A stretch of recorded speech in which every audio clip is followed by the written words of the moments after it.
Nous accueillons maintenant Nathalie Arthaud. Bonjour. Bonjour. Candidate lutte ouvrière à la présidentielle. La guerre en Ukraine dans sa 3e semaine. On assiste à des bombardements de civils ukrainiens, d'un hôpital pour enfants à Mariupol. Que pensez-vous de ces méthodes du maître du Kremlin dans cette offensive en Ukraine ?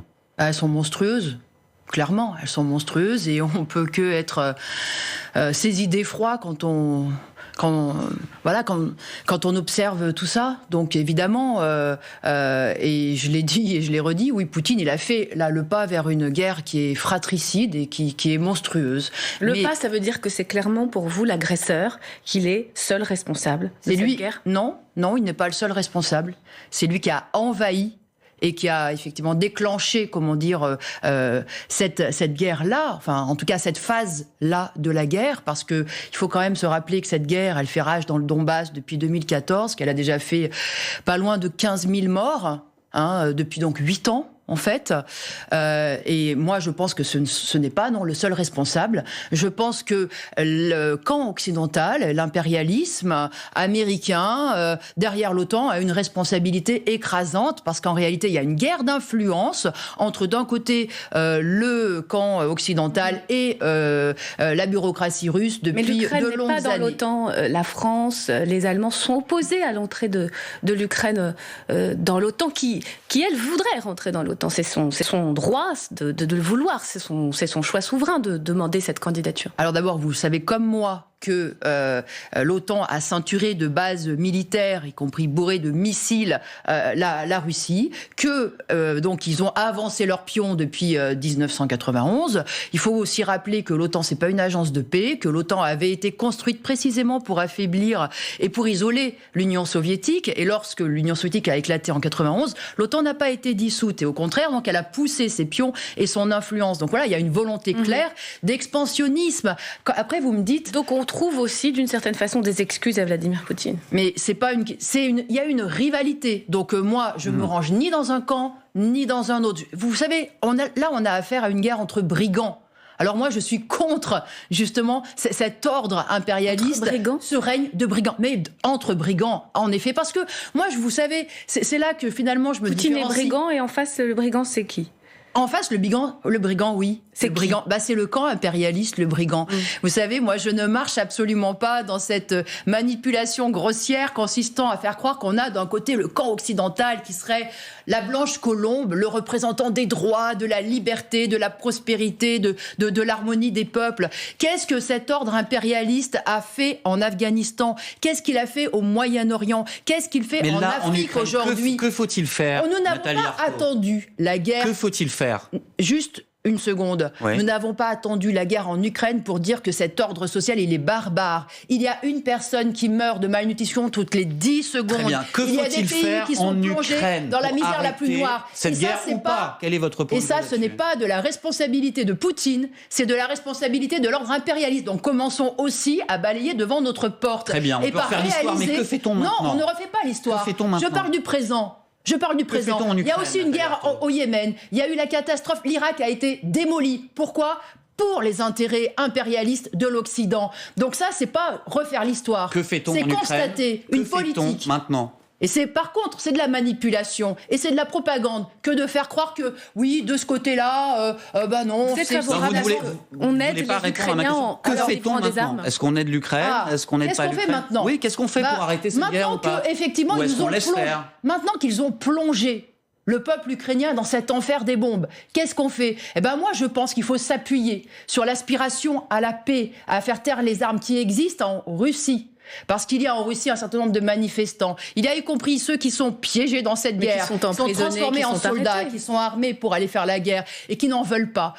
Pour moi, la solution, elle viendra des peuples. C'est pas ce qu'on est en train de faire avec les sanctions économiques ? Non, sûrement pas. Parce que vous savez, avec ces sanctions économiques contre la Russie, qui en fait vont surtout être subis par la population la plus pauvre de Russie, ceux qui précisément étaient déjà dans la difficulté, ça va avoir un effet.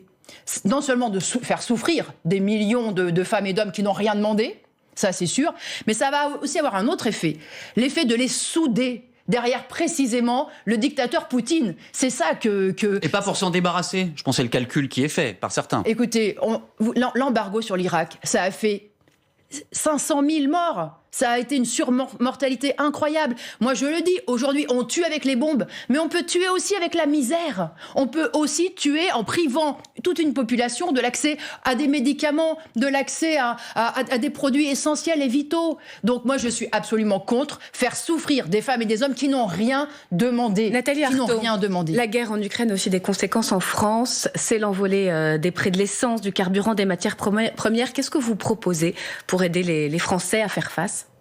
D'abord, j'aimerais quand même qu'on m'explique qu'est-ce qui justifie cette valse des étiquettes qu'on observe là sur les stations-service.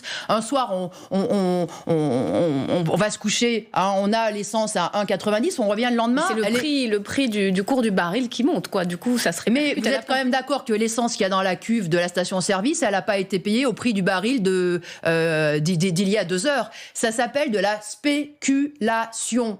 Ça s'appelle de la spéculation. En plus, j'ai bien compris. Mais qui spécule ? En plus, j'ai bien compris. C'est les trusts pétroliers qui spéculent, évidemment. C'est tous ceux qui achètent le pétrole et qui le revendent sur le marché mondial. C'est pas vous, c'est pas moi. C'est pas le patron de la station-service. C'est pas vous, c'est pas moi. Non, mais le patron de la station-service. Parce que vous dites qu'est-ce qui se passe dans la station-service ? Mais qui est le patron de la station-service ?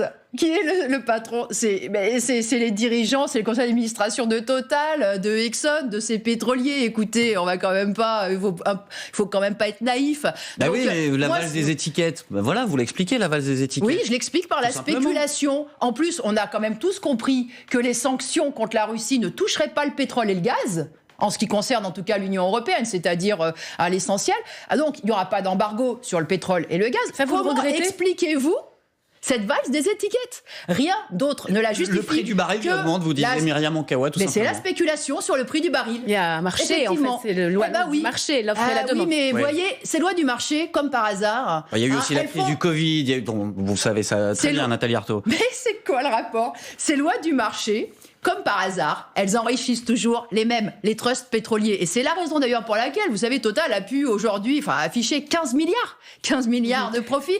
Et finalement, c'est sur notre dos, sur le dos de femmes et d'hommes qui travaillent dur et qui arrivent même plus à faire leur plein d'essence pour aller au boulot. Enfin bon, là, à un moment donné, il va y avoir une limite. Compris.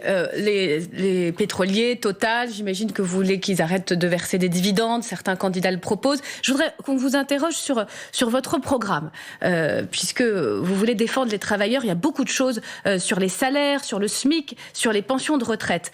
Vous voulez augmenter les salaires de 300 à 500 euros, le SMIC à 2000 euros, et vous augmentez les pensions de retraite à 2000 euros minimum. Comment vous allez financer tout ça ? D'abord, je pense que 2000 euros pour vivre, oui, c'est ce qu'il faut. Voilà, c'est ce qu'il faut pour pas être dans l'angoisse permanente de se retrouver dans l'incapacité de remplir son frigo, de payer son loyer parce qu'on est tombé malade, par exemple, ou parce qu'on a un accident de la vie, comme on dit. Voilà, 2000 euros, c'est un minimum même pour... Donc vous augmentez considérablement les impôts ? Pour moi, 2000 euros... financer ça ? Non. Pour moi, vous voyez, j'ai pas du tout envie qu'on raye ça comme ça d'un revers de main en disant de toute façon il n'y a pas l'argent. Je le redis, c'est une nécessité. Et dans ce monde riche, quand même, dans ce pays riche, qu'on dise que finalement des femmes et des hommes qui travaillent dur ou qui ont travaillé dur toute leur vie, eh bien, faut même pas qu'ils imaginent. Mais où vous trouvez accéder à 2000 euros. Je pense que ça doit quand même nous interroger sur notre système. En tout cas, moi, je ne l'accepte pas. Et je dis que oui, bien sûr, il y a l'argent. Il y a l'argent. Et tous ceux... Où est-il ? Eh bien, allons voir, justement. Allons voir où est l'argent. Voilà, parce que on observe... Et vous ne savez pas où il est, dès maintenant. Allons voir. Donc, pour moi, la proposition, c'est l'abolition du secret des affaires. Parce que moi, je pense que les circuits de l'argent, ils passent en effet par ces grandes entreprises, par ces grands groupes, par ces multinationales. Non seulement par les pétroliers, mais aussi par les banques, mais aussi par les grandes entreprises de l'industrie et du commerce. Pour moi, l'argent, il est bien sûr aspiré par les gros. Par ceux-là même qui nous expliquent du matin au soir qu'il n'y a jamais d'argent ni pour embaucher, ni pour augmenter les salaires. Une fois que vous aurez la transparence, l'abolition, une taxe sur les hauts revenus, sur les grandes fortunes, Jean-Luc Mélenchon propose 90% à partir de 32 000 euros par mois. Alors juste une seconde, la transparence, elle sera faite quand on donnera le droit aux salariés, aux comptables de ces grands groupes de dire ce qu'il en est réellement de l'argent qu'il y a ou qu'il n'y a pas. dans ces grandes entreprises. Et là, je peux vous dire qu'on réaliserait les marges royales que les plus gros se font sur les plus petits. On réaliserait tous les profits qu'ils tirent de l'exploitation de tout un chacun. Et je pense qu'à partir de là, bien des choses qui nous semblent aujourd'hui juste impossibles deviendraient justement possibles. Elles deviendraient possibles parce qu'on verrait qu'il y a de quoi non seulement pour augmenter les salaires, mais pour embaucher aussi, pour répartir le travail entre tous, pour rembaucher. Merci beaucoup, Nathalie Arthaud. On aura sans doute l'occasion d'en reparler avec vous. Candidate lutte ouvrière à la présidentielle qui arrive, invitée du 8h30 France Info.